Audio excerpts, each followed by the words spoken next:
transmitindo Cidadania.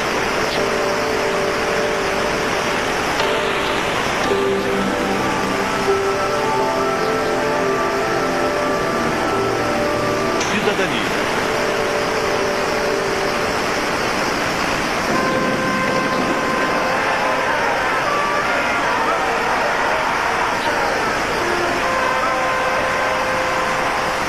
Nas duas primeiras décadas do século XX, os fazendeiros de São Paulo e Minas Gerais controlam a Polícia Nacional.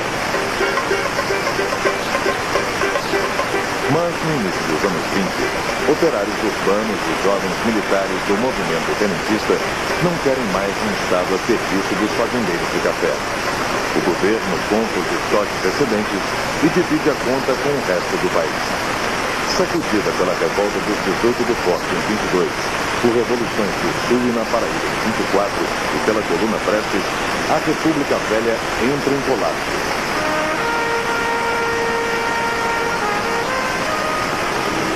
A depressão de 1929 derruba o preço da saca de café de 200 mil para 21 mil réis. A crise provoca a falência de mais de 500 fábricas em todo o país.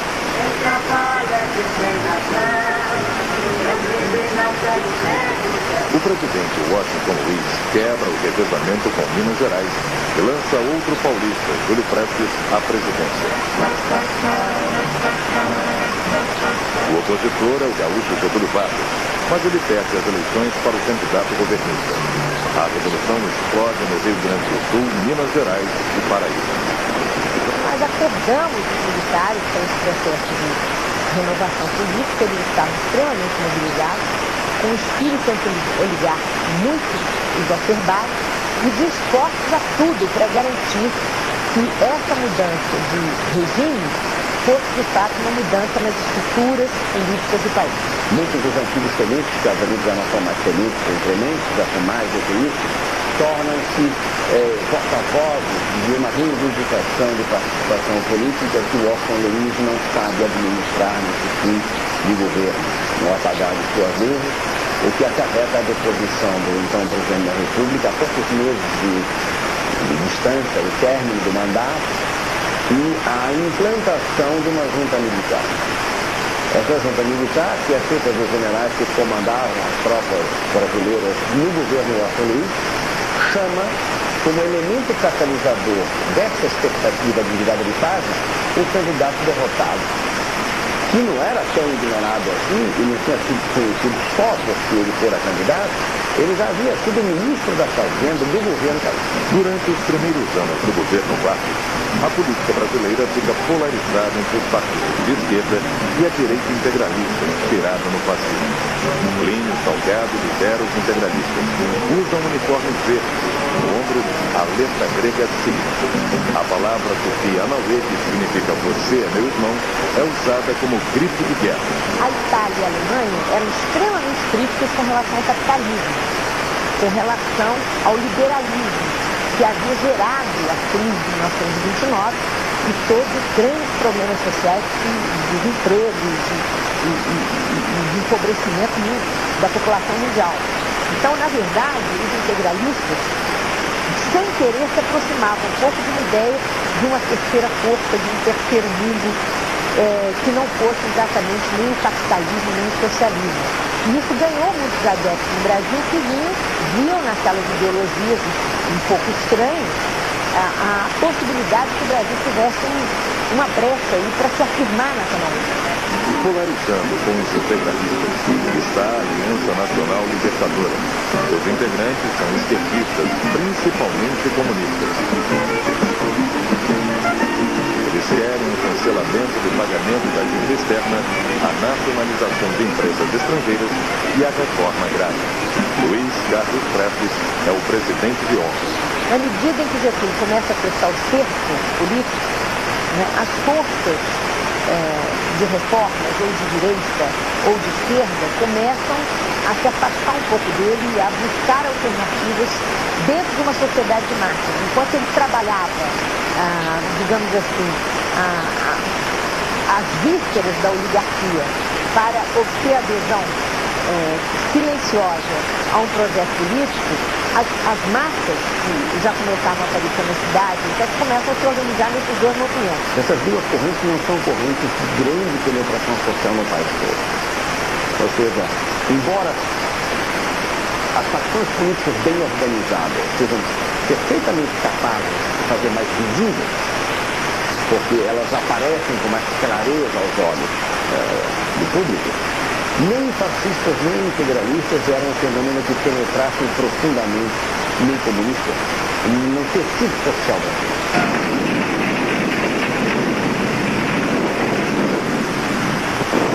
A Revolução Constitucionalista de São Paulo em 32 força Vargas a convocar eleições para a Assembleia Nacional Constituinte. São as primeiras com a participação das mulheres como eleitoras e candidatas. A Constituição ela tinha muita coisa parecida com a nossa atual, de 88. Ela era uma Constituição extremamente social, né, muito afirmativa na área social. Ela era uma Constituição muito democrática, porque ela abria uma série de canais de participação, mas ela deixava muito poder para as oligarquias, que eram todos poderosos politicamente. E aí a contradição acabou aparecendo de fato. Em 35, Vargas se apropria do discurso anticomunista e fecha a Aliança Nacional Libertadora. Rebeliões explodem em Natal, Recife e Rio de Janeiro. É a intentona comunista, logo controlada pelo governo central. Os comunistas ficam na clandestinidade. As eleições presidenciais estão marcadas para 38, mas Vargas tem outros planos. Com o argumento de defender o país de uma suposta revolução, Vargas dá seu próprio golpe em 10 de novembro de 1937. Ele simplesmente põe a Constituição de 1934 fora do ar.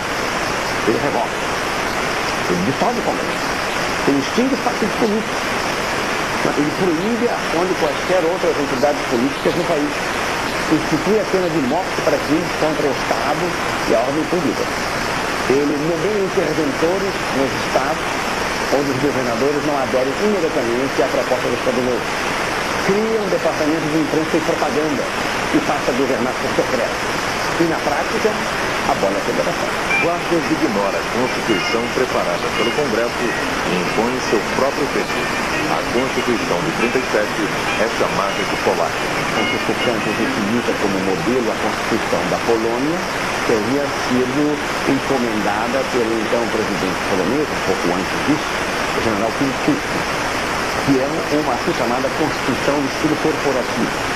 Não são os princípios gerais da democracia representativa que interessam, mas a representação das forças econômicas nas suas corporações ativas. Por exemplo, o Senado cessa de existir.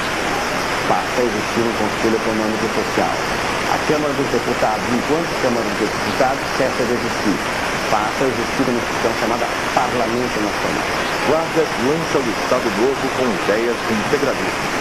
O DIF, Departamento de Imprensa e Propaganda, criado desde 1931, é responsável pela censura à imprensa. A propaganda do Estado Novo é visivelmente fascista. O culto ao líder chega ao exagero. Getúlio é chamado de pai dos pobres, homem de ação e até de clarividente. Além de formular, digamos, programas institucionais onde era veiculadas as ações governamentais, o DIP, em articulação com o próprio Ministério da Educação e Saúde, sob a frente do Estado de Capanema, vai fazer um esforço para que isso chegue até as escolas. É muito comum nessa época verificar-se livros e materiais produzidos pelo próprio DIP que eram veiculados nas escolas, com a figura de Vargas. Há até um livro que foi bastante utilizado na época, chamado História de Vargas para Crianças, onde era passada essa imagem heróica, mítica, daquele salvador da pátria, daquela pessoa importante para os destinos da nação. A censura ao pensamento livre é brutal. O escritor Graciliano Ramos é preso e, durante a prisão, escreve o livro Memórias de Castro. Na prática não há resposta nenhuma e os que resistem são presos. E são, obviamente, os assim chamados primeiros mártires do Estado Novo. São presos porque a repressão policial das delegacias de ordem política e social começa de uma eficácia brutal. Não só no Rio de Janeiro, mas também em São Paulo, nas grandes capitais.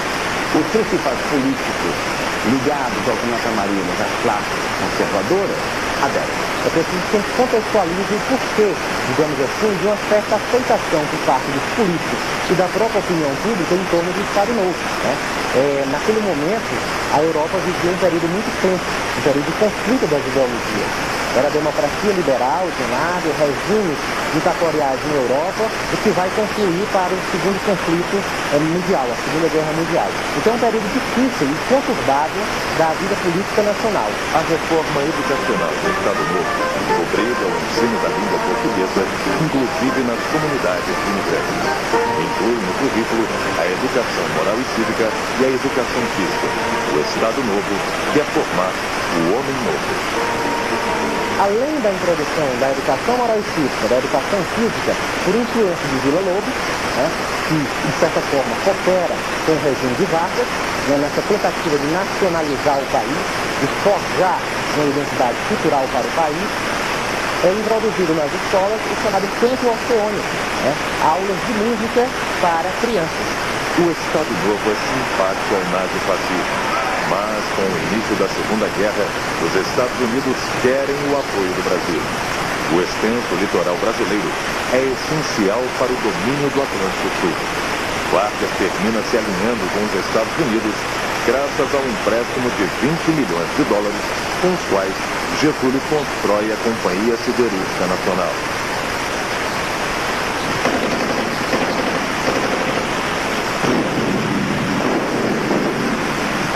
5.000 soldados brasileiros vão lutar na Itália. E 50.000 nordestinos são enviados para a Amazônia. A extração da borracha é essencial para a indústria bélica americana. Nós temos banana pra 1943, se eu não me equivoco, ao famoso Manifesto dos Mineiros, que proclama alto e bom som, para a grande surpresa dos que então de alguma maneira conformavam na política, dizendo que a liberdade política da soberania brasileira estava a tal ponto sufocada que o país corria o risco de perder a sua identidade. Não é o exteriorizar, mas é o sentido.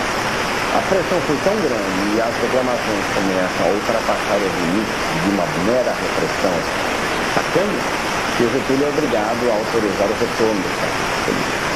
A vitória dos aliados vai mudar o cenário político do Brasil. A onda democrática varre os ditadores do Ocidente. Vargas é deposto e são convocadas eleições gerais. De certa forma, o retorno dos pracinhas é um momento muito emblemático, certo? O retorno dos pracinhas ao Brasil, né? Há toda uma comoção popular, isso de certa forma também contribui para o desgaste de Vargas, né?